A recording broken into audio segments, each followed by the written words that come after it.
Hey, how's it going everyone? This is Lam here, and today we're going to be unboxing a Panasonic GH5.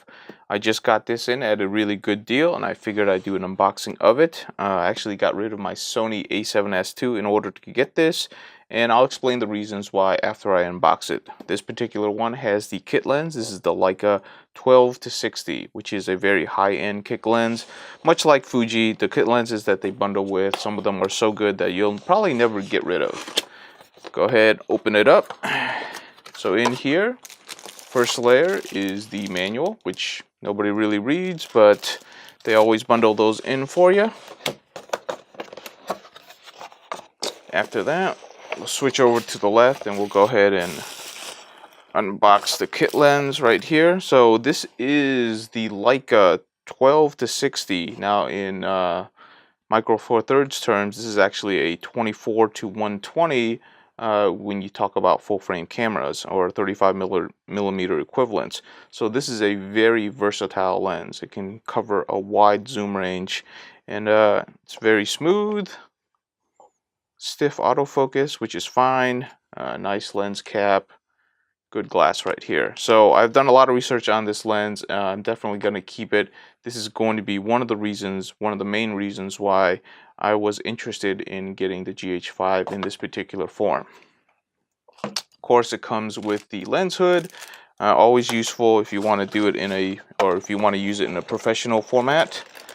For vlogging, I generally leave that alone, to be honest.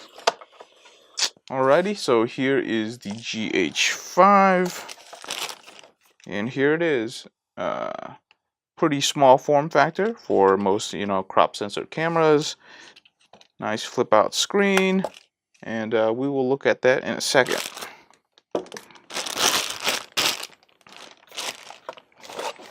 You will of course get your camera strap.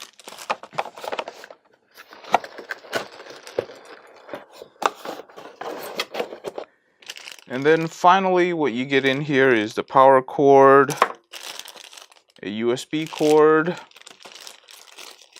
the charger for your battery, and I'm really not sure what this is, but this looks like a battery cable holder. I'll have to look into that. And here is the battery that comes with the GH5. So here is a quick video test. I literally just turned this on. It's still in program mode. I flipped the screen around and started recording. So pretty much everything is in auto mode right now.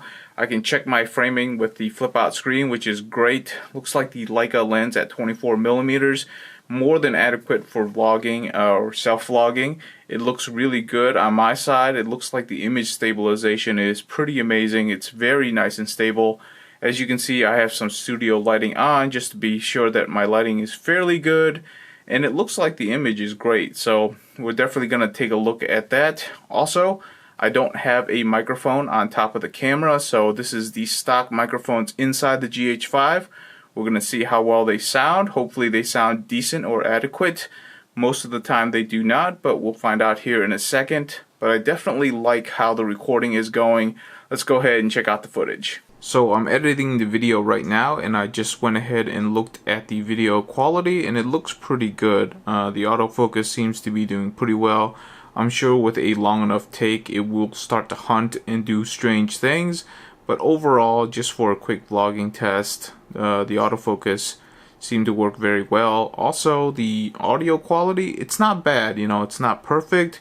If I did a little post-editing on the audio, I'm sure it would be better. I right now have a Rode mic on top of it just to do a quick test on that. But so far so good on the video just right out of camera.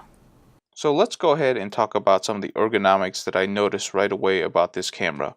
One of the things that I love is the approach to dedicated buttons. You'll notice that in each knob, it is just dedicated to doing one function. There isn't like another knob underneath this knob. This is something that I find very useful when it comes to, shooting in a hurry, which is one of the problems with any type of photography, is that when something happens, it usually happens for a very small moment.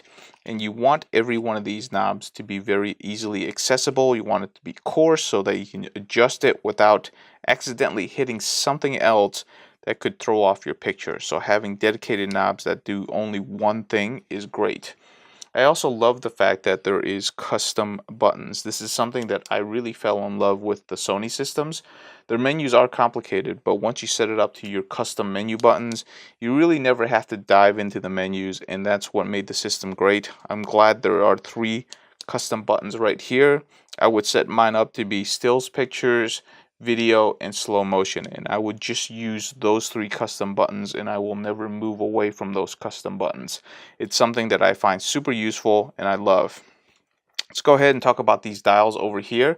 One thing that I noticed right away is that when I'm holding this camera and I'm trying to memorize the button layout, is that these buttons right here for white balance, ISO, and also exposure compensation, not only are they at different depths, in other words, this button's higher than this button over here, and this is like a medium height, but they're also a different texture. This one is a bulb texture right here, so it protrudes out.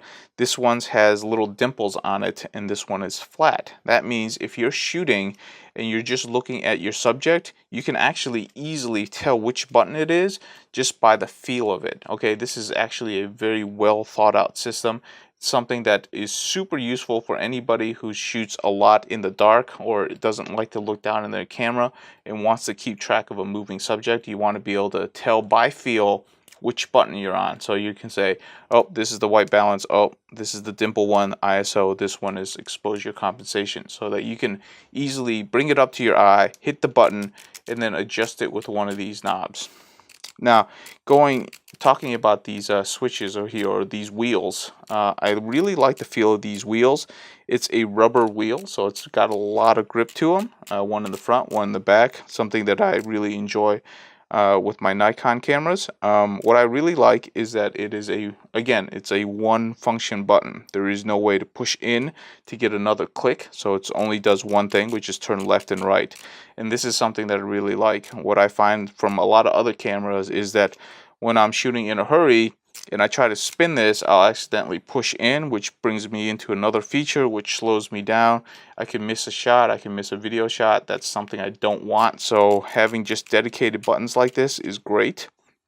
There is the little I guess knob for your focus adjust. I'm charging the camera currently, so I can't really turn this on.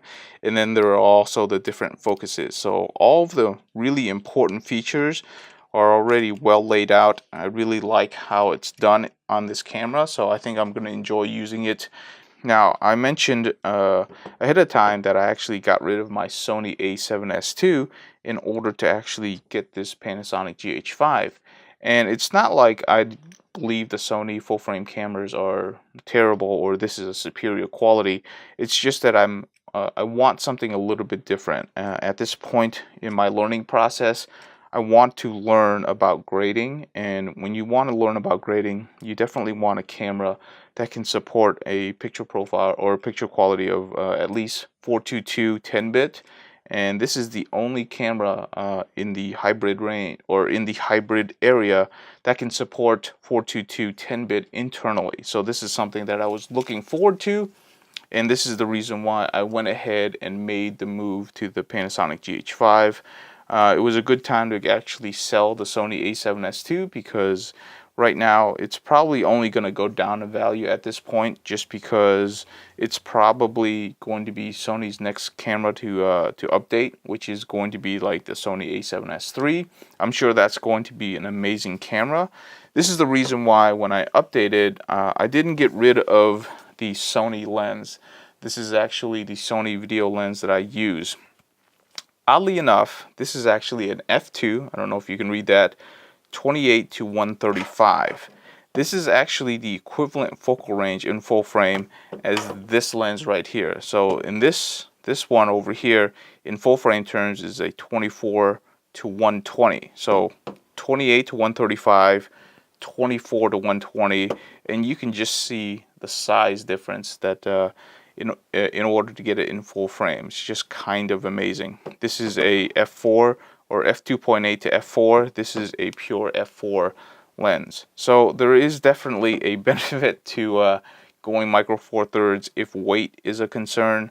I will say though, there is a lot of times when you want this type of lens.